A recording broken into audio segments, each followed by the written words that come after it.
Guys, എല്ലാ വർഷവും പുതിയ ഇന്നോവേഷൻസും പുതിയ ടെക്നോളജീസും യൂസ് ചെയ്തിട്ട് ഫോൺ കമ്പനീസ് അവരുടെ പ്രോഡക്ട്സ് ആക്സസറീസ് കൺസ്യൂമേഴ്സിനോട്ട് ഇൻട്രൊഡ്യൂസ് ചെയ്യാറുണ്ട്. അപ്പോൾ അതേപോലെ തന്നെ ഈ സീസൺ എന്ന് പറയുന്നത് ഒരു പുതിയ ടെക്നോളജിയുടെ വരവായിരുന്നു. അതാണ് ഫോൾഡബിൾ ഫോൺസ്. മേജർ ഫോൺ കമ്പനീസായ സാംസങ്, മോട്ടോറോള ഓൾറെഡി അവരുടെ ഫോൾഡബിൾ ഫോൺസ് കൺസ്യൂമേഴ്സിലോട്ട് എത്തിച്ചു കഴിഞ്ഞു. അതിന് പിന്നാലെ തന്നെ മൈക്രോസോഫ്റ്റിൻ്റെ മൈക്രോസോഫ്റ്റ് സർഫേസ് ഡ്യുവോ, ഹ്യുവാവയുടെ മേറ്റ് എക്സ് എന്ന ഫോൺസും അതേപോലെ തന്നെ റോയൽ ഫ്ലെക്സ് പായ് എന്നൊരു ഫോൾഡബിൾ ഫോണ് കൺസ്യൂമേഴ്സിലോട്ട് എത്തിക്കഴിഞ്ഞു. ഫോൾഡബിൾ ഫോൺസിന് അഡ്വാൻറ്റേജസിനൊപ്പം തന്നെ ഡിസഡ്വാൻറ്റേജസും ഉണ്ട്. മെയിൻ ഡിസഡ്വാൻറ്റേജസ് എന്ന് പറഞ്ഞു കഴിഞ്ഞാൽ അത് വളരെ എക്സ്പെൻസീവാണ്. രണ്ടാമത്തെ വന്നിട്ട് നമ്മൾ ഫോൺ യൂസ് ചെയ്ത് കഴിഞ്ഞിട്ട് ഫോൾഡ് ചെയ്ത് വെക്കുമ്പോൾ അതിൽ ഡസ്റ്റ് അല്ലെങ്കിൽ ഡെഡ് പാർട്ടിക്കിൾസ് വന്ന് കൂടിച്ചേരാൻ സാധ്യതയുണ്ട്.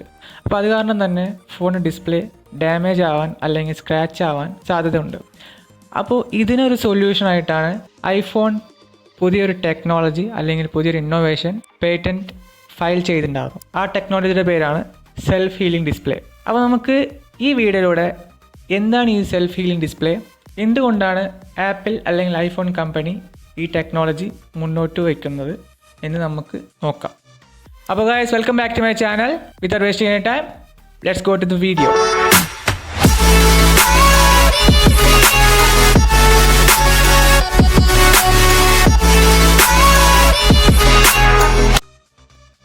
ഒരു ഫോൺ ഡിസ്പ്ലേ അതിലുണ്ടായിട്ടുള്ള സ്ക്രാച്ചസ് അല്ലെങ്കിൽ ഡിസ്പ്ലേ ഡാമേജിൽ നിന്നും സ്വയം സംരക്ഷിക്കുക അല്ലെങ്കിൽ സ്വയം ഹീലാവുക എന്നൊരു എബിലിറ്റി ഉള്ളൊരു ഡിസ്പ്ലേ ആണ് സെൽഫ് ഹീലിംഗ് ഡിസ്പ്ലേ.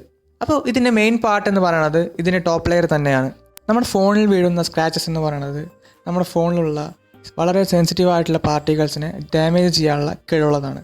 അപ്പോൾ ഈ ടോപ്പ് ലെയർ എന്ന് പറയുന്നത് ഈ സ്ക്രാച്ചസിനെ ഈ ഡാമേജ് വരുത്തുന്നതിന് മുന്നേ തന്നെ അബ്സർവ് ചെയ്തിട്ട് ഇല്ലാണ്ടാക്കുക എന്ന ഒരു മെയിനായിട്ടുള്ള റെസ്പോൺസിബിലിറ്റിയാണ് ഈ ടോപ്പ് ലെയറിനുള്ളത്. ഇതിൻ്റെ കൺസ്ട്രക്ഷനിലോട്ട് പോവുകയാണെന്ന് വെച്ചാൽ ഇതൊരു ഫുള്ളി സൈഡ്സ് ബാക്ക്ഗ്രൗണ്ട് ആയിട്ട് പോകും. അപ്പോൾ അത് കാരണം തന്നെ ഞാൻ അത് മുഴുവനായിട്ട് പറയുന്നില്ല.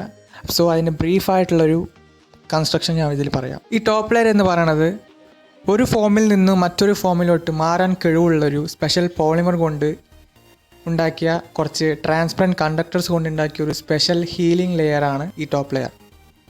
ഈ പ്രവർത്തനം നടക്കണമെങ്കിൽ ഇതിന് കുറച്ച് ടെമ്പറേച്ചർ വേണം, അതായത് കുറച്ച് ചൂട് വേണം അല്ലെങ്കിൽ ഹീറ്റ് വേണം. ഐഫോൺ സയൻറ്റിസ്റ്റുമാരുടെ റീസെർച്ച് പ്രകാരം ഈ ഹീറ്റ് എന്ന് പറയുന്നത് ഇലക്ട്രിസിറ്റിയിലൂടെ നമുക്ക് കൂട്ടാൻ പറ്റും. അതായത് നമുക്ക് ഫോൺ ചാർജിങ്ങിലൂടെ ടെമ്പറേച്ചർ കൂട്ടാൻ പറ്റും. അപ്പോൾ ഈസി ആയിട്ട് തന്നെ കൺസ്യൂമേഴ്സിന് ഈ സ്ക്രാച്ചസിനെ ഒഴിവാക്കാൻ സാധിക്കുന്നതാണ്. അപ്പോൾ ഈ ടെക്നോളജി എന്ന് പറയുന്നത് ഒരു വലിയൊരു സംഭവം തന്നെ ആവും. കൺസ്യൂമേഴ്സിനും യൂസേഴ്സിനും നല്ലൊരു സാറ്റിസ്ഫാക്ഷൻ കിട്ടും, അത് ഉറപ്പായിട്ടുള്ളൊരു കാര്യമാണ്. പക്ഷേ ഒരു കാര്യം പറയണമെന്ന് വെച്ചാൽ ഈ പേറ്റൻ്റ് എന്ന് പറയുന്നത് 100% സക്സസ് ആവുമെന്ന് ഒരു ഉറപ്പുമില്ല. കാരണം ചരിത്രം എന്ന് പറയുന്നത് ഇതേപോലെ തന്നെ കുറേ നിരവധി പേറ്റൻറ്റുകളും ടെക്നോളജി ഇന്നോവേഷൻസൊക്കെ മുന്നേയും വന്നിട്ടുണ്ട്. പക്ഷേ അത് പ്രാവർത്തികമാക്കാൻ സാധിക്കുന്നില്ല. അപ്പോൾ അതേപോലെ തന്നെ നമുക്കിതിനും 100% ഉറപ്പ് തരാൻ പറ്റില്ല.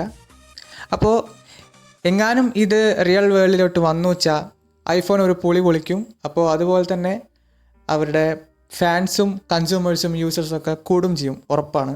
കാരണം ഇതൊരു വലിയൊരു ഡിസഡ്വാൻറ്റേജാണ്. സ്ക്രാച്ചസും ഡാമേജസും ഒക്കെ ഡിസ്പ്ലേയിൽ വീഴുക പറഞ്ഞൊരു വലിയൊരു തലവേദനയാണ്, നമുക്കറിയാവുന്നത് തന്നെയാണ്. അപ്പോൾ ഉറപ്പായിട്ടും ഇത് എങ്ങാനും സക്സസ് അയച്ചാൽ ഐഫോൺ ഒരു സംഭവമായി മാറും. Guys, thank you for watching this video. നിങ്ങൾക്ക് ഇതിലൂടെ ഇൻഫർമേറ്റീവായ ഇൻഫർമേഷൻ കിട്ടിയെന്ന് വിചാരിക്കുന്നു. അപ്പോൾ അതേപോലെ തന്നെ നിങ്ങൾക്ക് ഈ വീഡിയോ ഇഷ്ടപ്പെട്ടെന്ന് വിചാരിക്കുന്നു.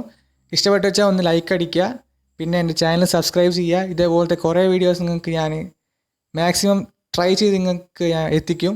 So please subscribe this channel and thank you for watching this video.